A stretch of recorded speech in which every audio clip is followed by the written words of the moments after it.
በስመ አብ ወወልድ ወመንፈስ ቅዱስ አሐዱ አምላክ። ዝኸበርኩም ህዝበ እግዚአብሔር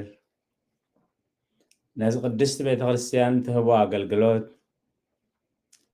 ኣብዚ ዘለኹሞ ኩርናዓት ዓለም ኮንኩም ብኣንቃድዎን ብጥብኣትን ትከታተልዎ ዘለኹም ቅድስቲ ቤተ ክርስቲያን እሴተ ጻድቃን ኣስበ ትሑታን ንኽፈልኩም ትብል ንኹሎም በዚ ሰዓት እዚ ኣብ ፀበባ ኣብ ፀገም ኣብ ሽግር ንዘለዉ ራህዋ ሰላም ቅሳነት ዕረፍቲ ሃቦም ኣብ ቤት ማእሰርቲ ንዘለዉ ምውፃእ ሓራ ይፍጠረሎም ብሞት ስጋ ንዝተፈልዩና ገነት መንግስተ ሰማያት ሃገረ ቅዱሳን የዋርሶም ኣብ መሪር ሓዘን ንዘለኹም ደበሳ ቅዱሳን ይደብስኩም ንኩላህና ከዓ ርኅሩሕ ፈጣሪና ኣምላከ ቅዱሳን ዘስተውዕል ኣእምሮ ሂቡ መወዳእታና የጸብቐልና። ዝኸበርኩም ህዝበ እግዚአብሔር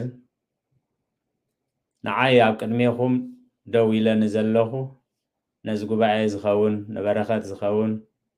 ንህይወት ዝኸውን ንንስሓ ዝኸውን ንተስፋ ዝኸውን ህያው ቃሉ ኣብ ኣንደበተይ ክቐምጥ ኣብ ጸሎትኩም ክትዝክሩኒ እናተማሕፀንኩ ንኩላህና ከዓ ዝሰምዓ ናይ እዛን መንፈስ ዝዓቁር ጥዕጡዕ ልቢ ዘተግብር ሰናይ ሕሊና ክወሃበና ናይ እግዚአብሔር ቅዱስ ፈቃድ ይኹነልና። ኣብ ዝሓለፈ ግዜና ኣብ ዝሓለፈ ጉባኤና ከም ዝረኣናዮ ጠንቅታት ምግሃዝ ትእዛዝ እግዚአብሔር ኣብ ዝብል ኣርእስትና ፍርሃት ርኩሳት መናፍስቲ ዝብል ነይሩ እዩ። እዚ ኣርእስትና እዚ ካብ መዝሙር ዳዊት ምዕራፍ 19 ቁፅሪ 8 ትእዛዝ እግዚአብሔር ንጽህዩ ነዒንቲ የብርህን ኣዒንቲ ልቦናና ኣዒንቲ መንፈስና ኣዒንቲ ስጋና ንኸይበርህ ነዚ ንጹህ ዝኾነ ቃል እግዚአብሔር ብሓጎስን ብእምነትን ንኸይንቕበሎ ወይ ንኸነፍርሶ ብዙሕ ጠንቅታት ዝኸውን ስለ ዘሎ ካብቲ ኣብ ዝሓለፈ ዝረኣናዮ ፍርሃት ርኩሳት መናፍስቲ ሎሚ ኣብዚ ግዜ እዚ ከም ፍቓድ እግዚአብሔር ንሪኦ ከዓ እቲ ንትእዛዝ እግዚአብሔር ንኸነፍርስ ጠንቂ ካብ ዝኾኑ ዘይርከብ ርኩስ ረብሓ እዩ። ኣይርከብን እዩ ርኩስ እዩ ግን እንታይ ይገብረና ትእዛዝ እግዚአብሔር ንኸነፍርስ ግን ጠንቂ ወይ ምኽንያት ይኸውን። ስለዚ ካብቶም ሎሚ ካብ ብዙሕ ብሒደት ካብ ነዊሕ ብሓፂር ሕፅር ኣቢልና ንሪኦ ክብርታት ዓለም ንግራት ሓምሊ ዝኸውን ግራት ወይኒ ስልጣንን ሓላፍነትን ፍቅሪ ዓለም ዝተሸለመት መርዓትን ስሉም ኣዳራሽን ውድቀት ዝወለዶ ውድቀት እምነት ምሕረት እግዚአብሔርን ኣፍ ደገ ንስሓን ኣብ ዝብሉ ነጥብታት ክንርኢ ኢና። ቀዳማይ ክብረታት ዓለም፣ ካልኣይ ንግራት ሓምሊ ዝኸውን ግራት ወይኒ፣ ሳልሳይ ስልጣንን ሓላፍነትን፣ ራብዓይ ፍቅሪ ዓለም፣ ሓሙሻይ ዝተሸለመት መርዓትን ስሉም ኣዳራሽን፣ ሻድሻይ ውድቀት ዝወልዶ ውድቀት፣ ሻውዓይ እምነት ምሕረት እግዚአብሔርን ኣፍ ደገ ንስሓን ዝብል ከም ፍቓድ እግዚአብሔር ክንርኢና ደጊመ ኣብ ጸሎትኩም ክትዝክሩኒ ብትሕትና እምሕፀነኩም። ቀዳማይ ክብርታት ዓለም ዲያብሎስ ከም ብሓድሽ ናብ ኣዝዩ ነዊሕ ከረን ወሲዱ መንግስታት ኩሉ ዓለምን ክብረተንን ኣርኣዮሞ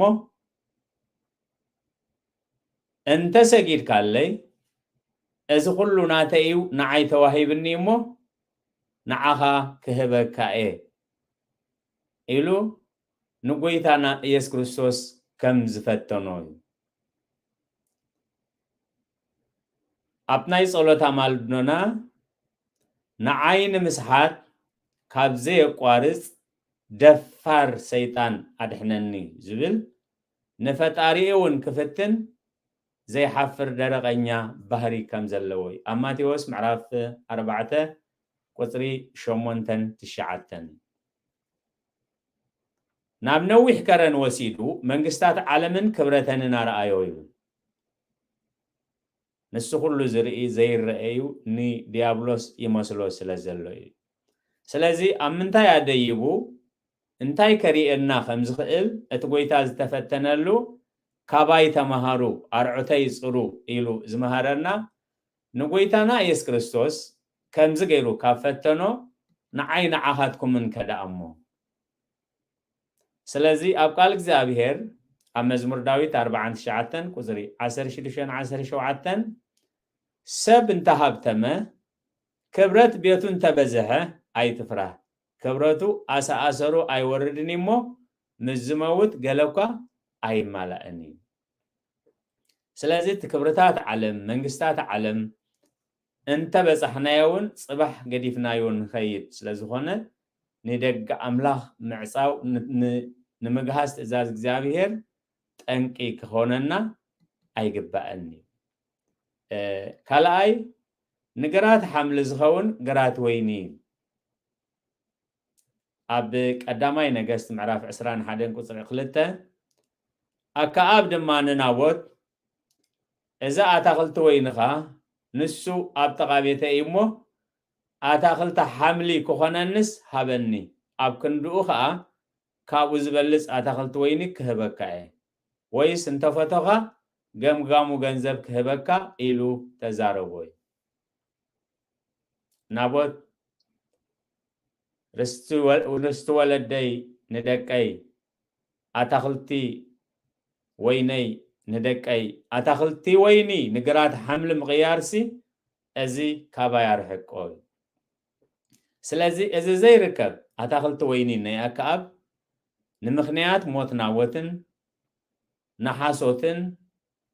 منمت امزاز فردتن مسكرتن كسستن نتخلو مخنيات كوينو ني زرعي ناي أكاب كاب غز مدر الزيصنته يترف هتاخلتي ويني ناي نابوتسي رستون بيتون زورس سبسينو 7 دقو أب حد معلتي أب حد خوحي كمستحردو زارو كمسأنته سلازي خاي بات زيركب رخص ربحة كاب تأزاز እግዚአብሔር كينوز تأزاز እግዚአብሔር كينفرس قال እግዚአብሔር بأما حصنوت زمعدناي أكابون انت مسلو إلزابيلون انت حبابلتو زهبن زخلق النابوت زي كونس سلطان أبيدو مخانو انت مسلو نتي بغنزبن بغراتن مهاب زخلاكا عطفيلكا يا موكيت نتغرات بصحايرو غصو مسبلتو እግዚአብሔር ግን ነናቦት ቀቲሉሲ ርስትኹ ወርስካ ናብርስትና በታኽልቲ ወይኒ ናቦት ይኸይዳለሞ ኣብቲ መገዲ ጸኒሕካ ንኣከኣብ ከም ዝበሎዩ ለዚ ናይ ኣምላኽ ሰብ ነቢ ኤልያስ ቅልቅል ምስ በለ እንታይ ኢሉ ኣታጸላእየይ ረኺብካኒ ዶ ኢሉ ስለዚህ ኤልያስ ናይ ዓቢ ናይ ኣምላኽ ሰብ ንሓጢኣት ምግባር ስለዝተሸጥካስ እወ ረኺበካ እዩ ጨጉራፍ ሃሪማ ተእዊ ከም ዝብልዎ ቦታት ስለምንታይ ኢኻ ንቤት እስራኤል ትገላብጦም ዘለኻ ኢሉ ምስ ሓተቱ ኣከኣብ ኣነን ዘይኮነስ ንስኻን ቤት ኣቦኻን ጣዖት ብምምላኽኩም ድኻ ብምብዳልኩም ግፍዒ ብምፍጻምኩም ሓሶት ብምግባርኩም ንስኻን ቤት ኣቦኻን እምበር ኣነ ንእስራኤል ኣየናዕቦምኒ ኢሉ መሊሱ ስለዚ ግራት ወይኒ እናሃለወካ ናይ ካልኦት ግራት ወይኒ ንግራት ሓምሊ ክትገብሮ እዚ ምስ ዘይከውን ከዓ ነቲ ኩሉ ትእዛዛት እግዚኣብሔር ክትክህስ ዓቢ በደል ምዃኑ ዓቢ ወፅዓ ምዃኑ እዩ ተጻሒፍልና እግዚኣብሔር ዘስተውዕል እምሮ ይሃበና እቲ ሳልሳይ ንሪኦ ስልጣንን ሓላፍነትን እዩ ኣብ ዘህልቂ እዚ ዘይርሳዕ ታሪኽ ማለት እዩ ኣብ ዓለምና ፍሉይ ፍጻመ ቆራሕን ዳታንን አቤሮንን ዝተባህሉ ካብ ቤት ሌዊ ዝኾኑ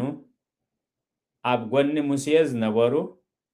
ኩሉ ግዜ ግን አንጻር ሙሴ አንጻር እግዚአብሔር አንጻር ትእዛዝ እግዚአብሔር ዝነበሩ ኣብ መወዳእታ ታሪኾምን ታሪክ ስድሮኦምን ደቀሙን ኣባላሽዮም ዝሓለፉ ዘይንቡር ሞት ካብ ዝሞቱ ሰባት እዩ እቲ እግዚአብሔር ዝሃቦም ሌዋውነት ቀሊል ኣይነበረን ኣብ ቃል እግዚአብሔር ግን ኣብ ዘህልቁ ምዕራፍ 16 ቁፅሪ 3 ንሙሴን ንኣሮንን ክፃረሩ ተኣኪቦም ድማ ብዘለው ኣኼባ ኩሎም ቅዱሳን እዮም እግዚአብሔር ድማ ማእኸሎም እሞ እምብዛ ኣብዝሕክሞ ስለምንታይ ኣብ ልዕመሕሊ ማሕበር እግዚአብሔር ትዕበዩ ኣለኹም በልዎም እዚ ንኣሮን ንሙሴን ንኣሮንን ቆሬን ዳታንን አቤሮምን ዝበልዎ እዩ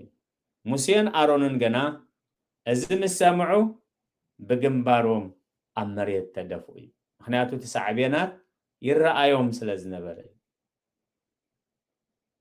ኣብ ሓድሽ ክዳን ብተመሳሳሊ ካብቶም ደቀ መዛሙርቲ ዮሃንስ ዝኾኑ ዲዮትሬፈስ ዝተባህለ ወደ መዝሙር ኣብ ጽላል ዮሃንስ ወንጌላዊ ብወደ መዝሙርነት እናሃለወ ዝነበሮ ሓሳብ ግን ካልእ ሓሳብ ከም ዝነበረ ኣብ ሳልሳይ መልእኽቱ ዮሃንስ ኣብ ቁፅሪ 9 ኣነ ናብታ ማሕበር ሓደ ነገር ጽሒፈ ኣለኹ እቲ ኣውርኦም ክኸውን ዝደሊ ዲዮትሮፈስ ግና ኣይቅበለናን እዩ ነቶም ዝቕበልዎም ከዓ ይሰጎም ካብ ማሕበር ከዓ የውፆም ኣሎ ኢሉ ሐዋርያ ቅዱስ ጳውሎስ ንኣጋዮስ ክጽሕፈሉ ከሎ ዘመልከቶ ዲዮትሮፈስ ሓላፊ ምዃን ስልጣን ምዃን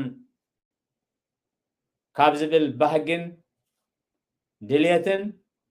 ነቲ ሓቂ ከም ዘይቅበል ትእዛዝ እግዚአብሔር ከም ዘፍርስ ነቶም ትእዛዝ እግዚአብሔር ዘኽብሩ ሰባት ከም ዝሰጉግ ነቶም ዝቕበልዎም ንኸይቅበልዎም ዝዓግት ኣብቲ ጉባኤ ናይ እግዚአብሔር ኣብቲ ጉባኤ ናይ ሐዋርያት ብፍላይ ከዓ ኣብቲ ጉባኤ ናይ ቅዱስ ዮሃንስ ወንጌላዊ ዝነበረ ካብቶም ኣርድእቲ ሓደ እዩ ከምዚ ዓይነት ታሪክ ገዲፉ ሓሊፉ ንዓና ዝተጻሕፈልና ከዓ ነቲ ዘይረኸቦ ርኹስ ረብሓ ክብል ነቲ ዝተዋህቦ ክቡር ነገር ክቡር ሐዋርያነት ኣጥፊ እዩ ሓሊፉ እግዚአብሔር ዘስተውዕሉ እምሮ ይሃበና ራብዓይ ፍቅሪ ዓለም እዩ ዴማስ ነዛ ዓለም እዚኣ ፈቲዋ እሞ ሓደ ገኒ ናብ ተሰሎንቄ እውን ከደ ክርኬስን ናብ ገላትያ ቲቶ ናብ ደልማትያ ኸዱ እዩ ኣብ ካልኣይ ጢሞቴዎስ ምዕራፍ 4 ቁፅሪ 10 ዴማስ ብፍቅሪ ዓለም ኣብ ከተማ ተሰሎንቄ ተዋሒጡ ዝኽተርፍ ከሎ ዴማስ መን እዩ ዝብል ግን ምስቶም ሙርኡያት ሐዋርያት መዓይተ ኣምላኽን መዓይተ ሐዋርያ ጳውሎስን ከም ዝነበለ ኣብ ፊሊሞና ምዕራፍ 1 ቁፅሪ 24 ሐዋርያ ቅዱስ ጳውሎስ ጠቒስዎ ኣሎ ከምኡውን እቶም መዓይተይ ማርቆስ አርስጦሮኮስ ዴማስ ሉቃስ ሰላም ይብሉኻ ኣለዉ ኢሉ ዴማስ ምስ በዓል ሉቃስ መዓይተ ኣምላኽ ከም ዝኾኑ ካብዚ መዓርግ እዚ ካብዚ ጸጋ ዝወሪዱ እዩ ነቲ ዘይረኽቦ ኣብ ከተማ ተሰሎንቄ ዝነበረ ፍቅሪ ዓለም ክብል ካብዚ ሐዋርነት ዘልሓጥ ኢሉ ተሪፉ ካብዚ ከምዚ ውድቀት እግዚአብሔር ዝሰውረና ቃል እግዚአብሔር ገና ኩሉ እቲ ብዓለም ዘሎ ፍትወት ስጋን ፍትወት ኣዒንትን ንብረት ትዕቢትን እዚ ካብ ዓለም እምበር ካብ ኣቦስ ኣይኮነን ኣሕዋተየ ንዓለምን ነቲ ኣብ ዓለምን ዘሎ ኣይተፍቅሩ ኢሉ ከነፍቅር ኢና ግድን እንተኢልኩም ከዓ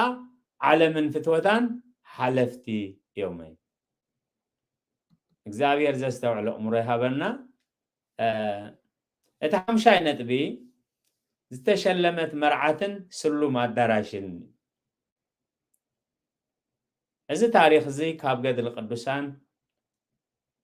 ሎሚ ዕለት 4 መስከረም ኢና ዘለና ኣብ ትማሊ ማለት ዕለት 3 መስከረም ተመዝጊቡ ከም ዘሎ ታሪክ ቅዱሳን እዩ ከመይ ገሮም ንእግዚአብሔር ከም ዘገልግሉ ከመይ ገሮም ብጸጋ ከም ዝዓብዩ ከመይ ገሩ እቲ ፈታኒ ከም ዝፍትኖም ብዙሓት ምስ ወደቁ ዘይትስኡ ብዙሓት ከዓ ብንስሓ ዝወደቁ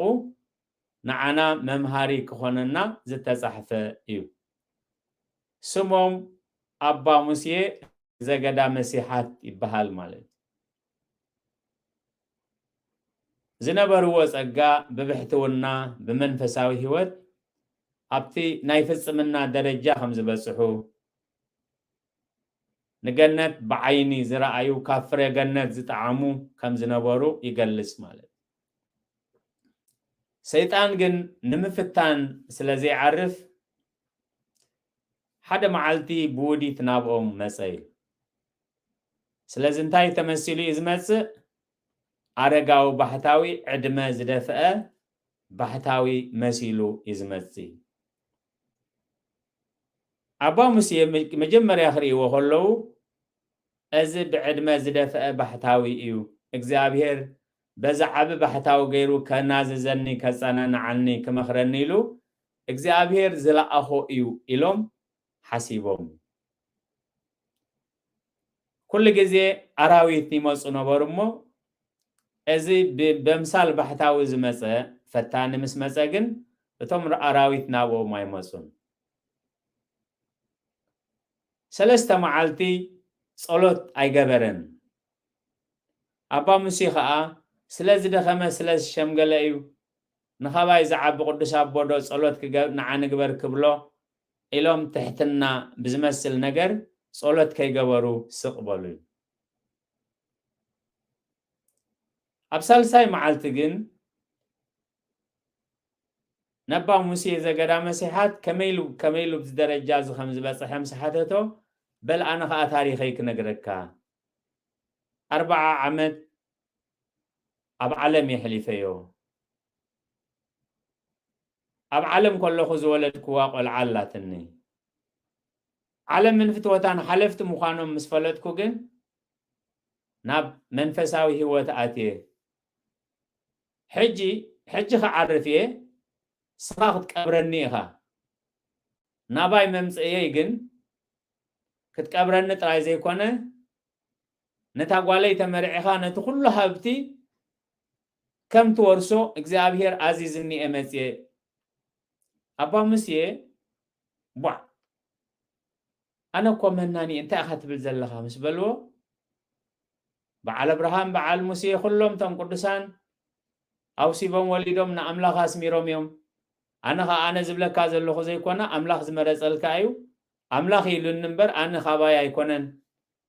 سلازي حجي أنا خعرفي السخاخت كبرنيها بملؤ تاسلم تقالين تي سلمات دراشين جن نعخا أزم دا تزاربهم كله أتفتاني ميتو خنمل كلنا بمتهات نبا مسي زجدا مسيحات لك كم زمته خوينو يرأيو مالو مالت جنيزوم مسكبرو نابي خدو نابتي زرئيوم زلو زتسلمت مرعتن أدراشين يرتمتو مالت أمو خندز عمت أبحتو الناس قبره أمو خا أملاخ قدم مواتو زنقرو لكع كم تزنقرو خاز عرفه مو أملاخ ندحر فقيدو داني كافقاد أملاخ كمي لخوز إلهم بحسب نتاز تشلمت مرعتن نتشلو ما أدراشين بحسب تقبلومو مالت بحسب مستقبلو زي ركاب سلازخونه بنينو طيفي مرعات يلن استشلم جزا أدراش يلن كل نجار بنينو طيفي لكا سيطان يواسحيتني إلهم قصوا معاتيبهم نابت حبس تساركز بالعلز نوارو أوصلتنا حملتن انتخدو عرفينو مبلع موحات أبا يومين كمي اتبسقى أملاخ بسيحمو كم مقر معار كوين زبال عوز نورا أوصلتي كابسقى مسقودولو جن نعوخ بالعوز لزي كألو مبلع سأنوي مو كاب بتميت كاب زموت نابزوم حاروستوت كيدن نقزي يقلز باللع كحتهم إلهم كاب بعدتهم كاب تاسفرهم سيطان النقانقهم سلازي خايو قال اكزابير أما كبب معرف 10 قصر بعته منفس جزاء قابل عليه خان تتلعله تعجستي نبزح عبساته هدي أمو بوتاها أي تلقاقزو ስለዚህ ምስ ወፁ ኣብ ቅድሚኦም እንታይ ኮይኑ ይፀንሖም ሓደ ሽማግለ ነጋዳይ ኣብ ፈረስ ዝተወጠሐ ማይን ሕብስትን ሕምባሻን ጎጎን ኣብ በቕሉ ዝፀዓነ ቅድሚኦም ሓልፍ እዩ ኣታ ሰብኣይ ንእሽቶ እንጀራ ባሃበኒ ምስ በልዎ እንጀራ ደሊኻ ንዓበል ደድሕረይ እሞ ኣብዚ ምስከድካ ክህበካ እየ ኢሉ ደድሕሪኦም ከይዱ ኣብ ሓደ ሃውሽቶ ባረኻ ምስ በፀሐ ተሰዊርዎም ማለት ሕጂ እውን ንኻልኣይ ግዜ ሰይጣን ኣስሒትኒ ኢሎም እናነብዑ ቤን የመፅየ ናበየ ክኸይድ ቤን የክወፅእ ኢሎም እንዳሓሰቡ ከለዉ ኣብቲ ፊቶም እንታይ ይርዩ ማይ ተቐድሕ ሰበይቲ ይርዩ ሕጂ እውን መን እዩ እቲ ፈታኒ እዩ ማለት መጀመርያ ባሕታዊ ኮይኑ ተራእይዎም ዳሕራይ ነጋዳይ ኣብ በቕሊ ተፀዓነ ኮይኑ ሕምባሻን ምሕብስትን ዝሓዘ ኮይኑ ተራእይዎም ኣብ መወዳእታ ግን ኣብቲ በረኻ ቤን እየ ዝወፅእ ቤን እየ መፅየ ናበየ ክኸይድ እንዳበሉ ከለዉ ማይ ተቐድሕ ሰበይቲ ኮይኑ ተራእይዎም ስለዚ ነዛ ሰበይቲ ማያስቲን ንኽብላ እየ ኣብኡ ከይዶም ማያስቲን ምስ በልዋ ማይ ደሊኻ እወ ንዓና ይበል ገዛይ ክወስደካ እሞ ኣብ ገዛይ ማይ ከስትየካ ኢሉ መሪሓ ካብቲ ዝነበረ በረኻ ናብ ዝኸፍአ በረኻ ተወስዶ ማለት ስለዚ እሞ ሕጂ ኣብዚ በረኻ እዚ ማይ ክህበካ እየ እዚ ገዛ እዩ ኣነ ኣይሁዳዊት እየ ንዓኻ ክምርዖ እየ ዝደሊ ድሕሪ ንዓይ ክትምርዖ ኮንካ ግን እምነትካ ክትክሕድ ኢኻ ናተይ እምነት ክትቅበል ኢኻ ብከምዚ ከዓ ዓቕሉ ኣፅቢብዩ ንኩሉ ነቲ ዝመፁ ሓሳብ ይቕበሎ ማለት ኣብ መጨረሻ ግን ድሕሪ ዝኩሉ ውድቀት ኣነ እቲ ትፀላኢኹም ዲያብሎስ እየ ንዓይ ክትዋጋእ ዲኻ ናብ በረኻ መፂኻ ኣነ ከምዚ ገይረ እየ ዝስዕር ኢሉ ብኣካል ሰይጣን ምዃኑ ተገልፀሎም ሽዑ ዋላ ሓንቲ ክገብርዎ ስለ ዘይክእሉ ኣብ መሬት አንገርጊሮም ብንብዓትን ብንስሓን ወደቑ እሞ እቲ ብምሕረት ሃብታም ዝኾነ እግዚኣብሔር ኣምላኽና ከዓ መልኣኽ እግዚኣብሔር ሰዲዱ እግዚኣብሔር ንስሓኻ እግዚኣብሔር ንብዓትካ ርእዩ ተቐቢልዎ እዩ ሕጂ ግን ሳሙኤል ዝበሃል ናይ ኣምላኽ ሰብ መፅዩ ንስሓኻ ክቕበል ቅዱስ ቁርባን ከቑርበካ እዩ ኣብታ ኣጋቦስ ዝበሃል ዝሰርሖ ገዳም ባሕታውያን ዝቅድስሉን ዝእከብሉን ዝቕበሩሉን ኣብኡ ብክብሪ ቅዱስ ቁርባን ክትወስድ ኢኻ ኢሉ መልኣኽ እግዚኣብሔር ብስራት ንስሕኦም ገለፀሎም እሞ ሳሙኤል ናይ ኣምላኽ ሰብ መፅዩ ኣብዛ ኣጋቦስ ዘስርሓ ናይ ባሕታውያን ቤተክርስትያንን መእከቢትን መቃብርን ዝኾነት ኣነስሒሑ ቅዱስ ቁርባን ኣቕሪቡ بسلام كم زعرفة ينقر سلازخ أي قال እግዚአብሔር دخومات مخانكم كتفلتوس ودقت حيالات تذكروا أب ودقتكم تسفا خيتقرصو خا تنساء رسيان بنسحا ذكروا سلقالاتو እግዚአብሔር ዝተመስገነ ይሁን ውድቀት ሕሱም እዩ ውድቀት ክወልድ ግን ትዝኸፈ እዩ ስለዚ ውድቀት ዝወልዶ ውድቀት ሻድሻይ ኒ ትእዛዝ እግዚአብሔር ንኽንግህስ ጥንቂ ዝኾነና ውድቀት ዝወለዶ ውድቀት እዩ ምስ ወደቕና ከም ኣባ ሙሴ ናይ ደብረ ሰሓት بتدقاقام تودقنا نمتنسأنا خطمت زقبانا حنساب مسودقنا بتزودقنا بزي مستوعل وخن تسفى مغرازهن بتزودقنا نابكال ودكات اندحر كيدنا اتزخف ايو قدسانا بوتاتنا خا ام كلو يأتشي كبيسة تسفى كاب كلو زخف انتايو تسفى مغرازين أبو انجيل ماتيوس معراف عسران شوعاتن كسر حموشة نسود ما نتأغراش أبيت مقدس دربي ووصة كيدون تحنك أي بزعبا يهودايو تفريدو ومسرائي تتعسى يزبلنا نابليك أنا كهنات كيدو خا أنكم جنزبكم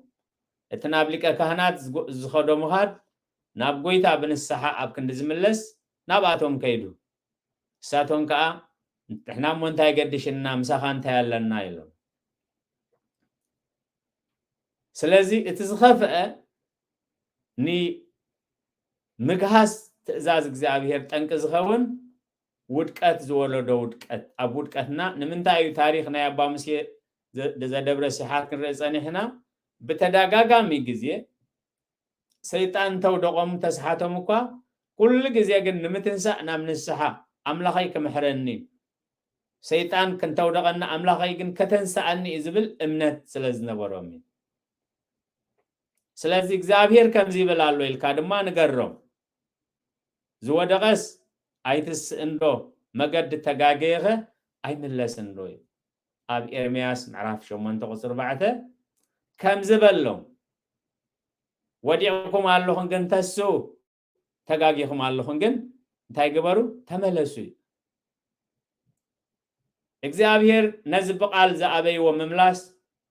ንኽምለሱ ክስምዖም ክቕንዘው እሞ ኢሉ ምስ ወቕዖም እውን ክምለሱ ኣይከኣሉ ኣብ ኤርምያስ 5 ቁፅሪ 3 እንታይ ዝብል ወእግዚአብሔር ኣዒንትኻዶ ሓቂ ኮናን ዝደልያ ወቃዕካዮም ገናኸ ኣይሕመሞምን ኣኮትካዮም ገናኸ ኣይተቐፅዑን ገጾም ካብ ከውሒ ከም ከውሒ ዝተርር ገበሩ እሞ ምምላስ ኣበዩ ስለዚ ህዝቢ እግዚአብሔር ውድቀት ዘይጥዑም እኳ እንተኾነ እቲ ዝኸፍአ ግን ውድቀት ብዝወልዶ ውድቀት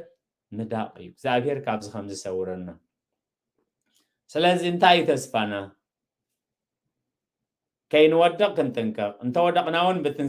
ብንስሓ ክትስእ ተስፋና እንታይ እዩ ሻውዓይ ነጥቢ እምነት ምሕረት እግዚአብሔርን ኣፍ ደገ ንስሓኒ እምነት ምሕረት እግዚአብሔር ሓንቲ ነፍሲ ክትጠፍእ ዘይፈቱ ምዃኑ ንዝጠፋእና ንዓና ፀላእቲ ኮለና ንዓና ኣብ መስቀል ተሰቂሉ ብደሙ ከም ዝዓደገና እዚ ጎይታ እዚ እዚ መምህር እዚ እዚ ተበጃው እዚ ፈጣሪ እዚ ከም ዘላና እንድሕር ኣሚንና ከይንወድቕ ንጥንቀቕ እንተወደቕና ከዓ ቀልጢፍና ብንስሓ ንክንተስእ ቃል እግዚአብሔር ኣቡል ይኮነ ብሓዲስ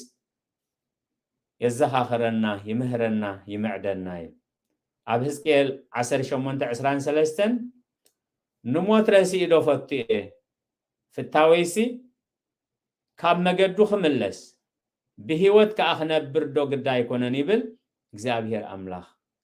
ኣምላኽ ንሞት ረሲኢ ኣይፈቱን እየ ፍታወይሲ መገዱ ካብ መገዱ ተመሊሱ ካብ የግኡ ተመሊሱ ብንስሓ ብሂወት ክነብር እየ ልክዕ እዚ ሓሳባት እዚ ኣብ ሓዲስ ኪዳን ሃዋርያ ቅዱስ ጴጥሮስ ኣብ ካልኣይ መልእኽቱ ምዕራፍ 3 ቁፅሪ 9 ጎይታስ ኩላቶም ናብ ንስሓ ክበፅሑ እምበር ሓደ እኳ ክጠፍእ ዘይፈቱ ስለ ዝኾነ ምእንታኻትኩም ይዕገስ ኣሎ እምበር ከምቲ ንገሊኣቶም ዝድንጉ ዝመስሎም እግዚአብሔር ንተስፍኡ ኣየደንጉዮን ስለዚ ትእዛዝ እግዚአብሔር ብዝተፈላለየ ጠንቅታት ትእዛዝ እግዚአብሔር ከይንግህስ ከይንወድቕ እንተወደቕና ከዓ ብንስሓ ቀልጢፍና ክንትስእ እንተኮይንና ከዓ እምንቶና ምሕረት እግዚአብሔርን ኣፍ ደገ ንስሓን ክኸውን እግዚአብሔር ይደግፈና ኣብ መወዳእታ ቃል እግዚአብሔር ምስ ምፍራስ ትእዛዝ እግዚአብሔር ምስ ምግሃስ ትእዛዝ እግዚአብሔርን ጠንቅታቱ ናብ ዝኾነ እንታይ ክንገብር ከም ዝግባአና እንታይ ክንከውን ከም ዝግባአና ኣብዚሕን ኣስፊሕን ገሊጹልና ኣሎ ገለ ንመዘኻኸሪ ዝኸውን ካብኡ ኣብ ቲቶ ምዕራፍ 1 ቁፅሪ 11 እንታይ ይብል ንሳቶም ኢሉ ርኩስ ረብሓ ምእንቲ ክረኽቡ ኢሎም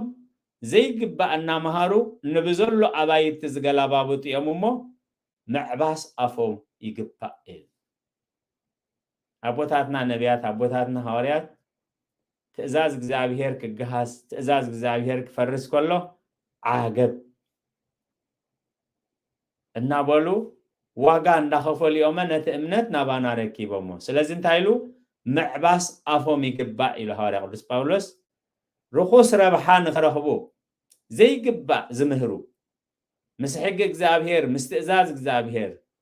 مسكنونا قدس بيت خريستيان زي قبع زمهرون زسرحن نزياتهم انتايلو معباس أفهم يقبع إلو نو حقي إزي تأزاز اكزابهير إزي زبل قال اكزابهير إزي زبل اتني هوت مقدز خون إزي كنبل لومي حلافنتنا إلو جن هواري قدس باولوس نقول لك انتايلو بتعقستن بزي مقروم رامن بمستوعالن قبروي حدا جنيانت نايزي انكتات مقهاس اكزابهير اتي بأرماويانن نكزابهير زي آمنون تبجاونت قويتا ايس كريستوس زي آمنو سبات تراين دزخون كندواي مخمدني حواري قدس باولوس جن بت اكزابهير زغلصلو اب قداماي تيموثيوس معرف 3 قصر 5 شوعتن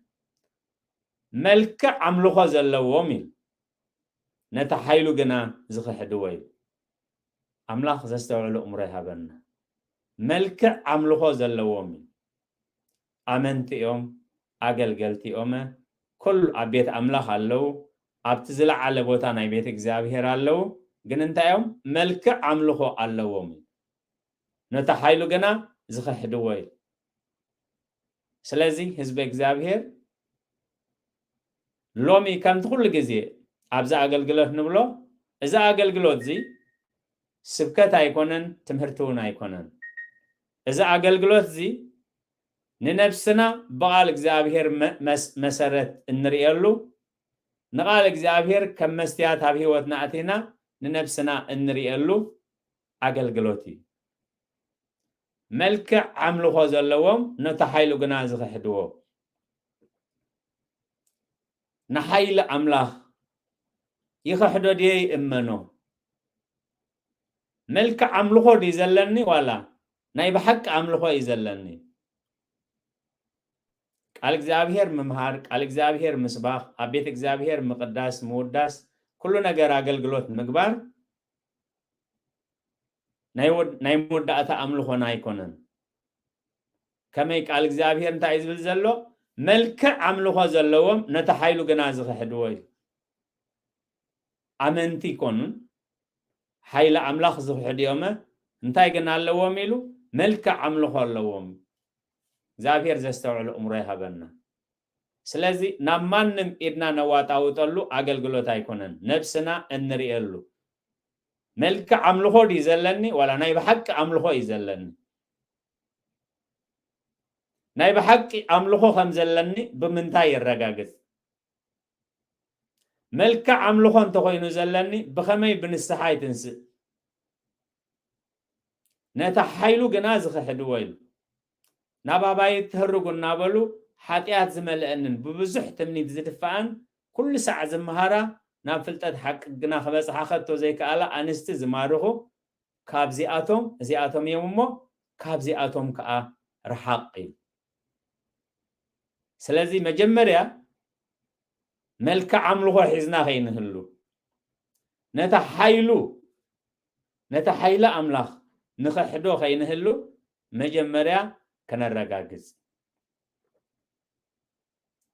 ብቃልና ንሓይሊ ኣምላኽ ይኣምን እየ ክንብል ንኽእል ኢና ብቃልና ኣምልኾተይ ሓቂ እዩ ክንብል ንኽእል ኢና ግን ብምንታይ ዝረጋገፅ ብቃል እግዚአብሔር መሰረት እዩ ዝረጋገፅ መልክዕ ኣምልኾ ዘለዎም ነታ ሓይሉ ግና ዝኽሕድዎ ካብዚኣቶም እንታይ ግበር ካብዚኣቶም ረሓቕ እዩ ብስጋኹን ብኣካልኹን ብመንፈስኹን ብሕሊናኹን ካብኣቶም ረሓቕ ምስኣቶም ሕብረት ኣይሃሉኻ እዩ እቶም ናይ ኣምላኽ ሰባት በዚ እናሓለፉ እዮም ኣብቲ እግዚአብሔር ዝደለየ በፂሖም ንኣብነት ዮሴፍ በዓል ኣርማትያስ ኣብቲ ጉባኤ ነይሩ ወንጌላውያን መስኪሮምሉ ከም ዘለዉ ግን ዮሴፍ በዓል ኣርማትያስ ሃብታም ሰብኣይ ሕፉር መኻሪ ምስ በለ ንመንግስቲ ኣምላኽ ደኣ ይፅበ ነበረ እምበር أبت نورو من كفاءته منزي حبرت أي نبروني انت أي خابز مهرنا رحاق الكلو بأكل ترازي كونس بمنفس بحلينان برأيين كابتم ملكة عملو خزلوهم نحايلو زخدوه مجمريا نبع لهنا أو خين هلو بقال زابير كان الرجاجس قالنا نو أنا داخل نزع عمت عندي بيت خسيان كديسة خن نزع عمت عندي وانجيل مهرة كن نزع عمت عندي أقل جيلة أنا دا أبز معارك زلهم دي أزي بزز تبر أملاخ هيكونن مخنياتو أبقال زابير تايته صحيح زلو እግዚአብሔር ውሽጪ ከም ዝርኢ እግዚአብሔር ልቢ ከም ዝርኢ አቦና ዳዊት ንሐቅስ አውሽጪ ኢኻ ትደልዮ ኢሉ ንሐቂ አውሽጪ ኢኻ ትደልዮ ኢሉ ንኩሉ ሰብ አረዲኡ ንኩሉ ሰብ ጠቢሩ ብስውር ገይርዎ እግዚአብሔር ግን ነቲ ሐቂ አውሽጪ ስለ ዝረኸቦ እዩ ንዳዊት ነቲ ናታን ዘይፈለጦ ጌጋ ከድካ ንዳዊት ከም ዝበሎ ስለዚህ መልክዕ አምልኾ ዘለዎም ነታ ኃይሉ ገና ዝኽሕድዎ ካብዚኣቶም እንታይ ግበር ካብዚኣቶም ከዓ ረሓቕ ብዘይ ዕረፍቲ ይምህሩ ግናኸ ብዘይ ዕረፍቲ ይዘሩ እንታይ ግን ርኹስ ረብሓ ንምርካብ ኢሉ እዚ ርኹስ ረብሓ ከዓ ዘይርከብ ስለ ዝኾነ ንትእዛዝ እግዚአብሔር ንምፍራስ ጠንቅታት እዩ ዝኾነና እምበር ትእዛዝ እግዚአብሔር ምስ ኣፍረስና እውን ክንረኽቦ ኣይንኽእልን ስለዚህ በዘይ ንረኽቦ ኣበሳ ንዝረኸብናዮ በረኸት ንምንታይ ነጥፍእ እግዚአብሔር ይደግፈና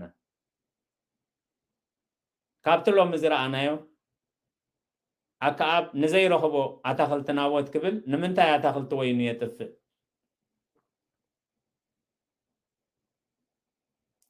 ይሁዳ ንዘይረኽቦ نزي تكملو رخص ربح خبل نمنتهي هواريا نتواتفيو سلازي ملك عملو خزلوهم أصبقنا خنستوعللو ملك عملو خزلوهم نتحايلو جنازخ حدوه أزياتهم يمومو كاب كمزي زمسلو رحق سلازي بتك زابير ذهبنا بقالك زابير مسرت بك أنونا بتخرستيان بسرت أزي حقيو أزي جن حاسوتيو أزي جبويو أزي خا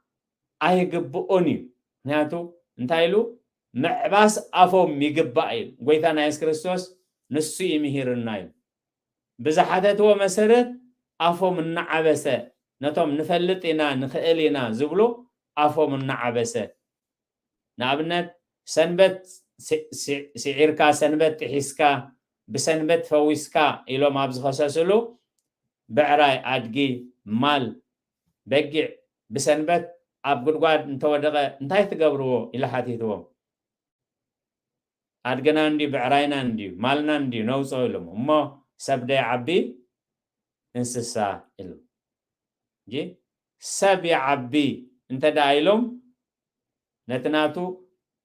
حق خمسكرو اليوم انسسا عب انتيلون كأهلين ومترتيعهم نساتهم جن أزكأتو يزبل مال سلازق أي حواري قدس باولوس معباس أفهم يقبعي بقالك زابير مسرد كاب حركان كاب هلخ وزينا كاب كال منفس وزينا كم تقوي تأس كريستوس كحتتن كملسن كله بتحتنان بهدآتن بحقن بزي هلخ بزي كركر بتقباب زملس نبره أبوتاتنا هوارياتن السعبو كومو عينت جرنا كنعي معباس أفهم يقبائي ملك عملو خزلوهم نتحايلو جنازخ حدوه قدمي كاواتهم مرحقنا جن نحنا أبزز بهال زلو أبو كينهولو منتي بقالك زابير مسرت بصومن بصولتن بحلينان بنستنتنن نفسنا انمرمرلو زاقل قلوت زي بعال كستيون كم زي مسلو ملك عملو خزلوهم بعال كستيون عال كم زي يوم مسل يوم زي كونه نهيوتنا أنا ملك عملو خدي زلنا حقا يعملو خو أنا نحيل أملاخ إمانو دي وين نحيل أملاخ يخحدو يزلخو إلنا وشنا كنمرمر وشنا كنبره እግዚአብሔር ይደግፈና ጽኒልኩም ስለሰማعكم نتقبروا صلاه كل እግዚአብሔር اسمعهم ጸጋ ጎይታናን መድኃኒትናን ኢየሱስ ክርስቶስን ፍቅሪ ኣምላኽን ሕብረት መንፈስ ቅዱስን ኣብ ጽርሐ ጽዮን ኣብ ልዕሊ ቅዱሳን ኣቦታትና ሐዋርያት ከም ዝወረደ ሕጂ እውን ኣብ ልዕለይን ኣብ ልዕሊ ኩልኹምን ዕፅፍን ድርብን ኮይኑ ይረድ ሎሚ ነፍሲ ወከፍና ኣምልኾና ክንምርምር ሓይሊ ኣምላኽን ህይወትናን ከነነጻጽር እሞ ብንስሓ ክንምለስ ነቲ ዘለና ኣጽኒዕና ክንሕዞ ነቶም ንቤት እግዚአብሔር ዝገላበጡ በቃል እግዚአብሔር መሰረት ዓቦ ኣፎም ክንዓብስ ካብ ኩሉ እግዚአብሔር ዘይከብረሉ ነገር ከዓ ብሕሊናን ብተግባርን ብመንፈስን ክንርሕቕ እግዚአብሔር ይደግፈና